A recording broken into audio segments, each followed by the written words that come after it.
मित्रांनो, आपण लखनभाऊंच्या आरा36च्या प्लॉटमध्ये आहोत आणि यामध्ये एक असं झाड मी उपटलं आणि जर आपण ते बारकाईने पाहिलं तर प्रत्येक मुळीनी माती धरून ठेवलेली आहे.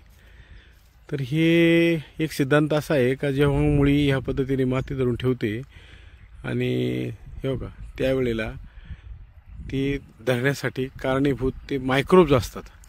जेव्हा आपल्या शेतामध्ये भरपूर मायक्रोब्स असतील तर ते मायक्रोब्स काय करतात, मुळीच्या भोवती मातीच्या स्वरूपात असे चिकटलेले असतात आणि हे तणाचं झाड आहे.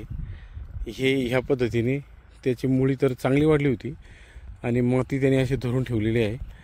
आपल्या प्लॉटमध्ये सुद्धा असं जर काही टेस्ट करायचं असेल तर एक तणाचं झाड उपटून त्याच्यावर माती येते का पहा. माती येत असेल तर मायक्रोब्स आहेत आणि नसेल तर मायक्रोब नाही असं समजा. धन्यवाद.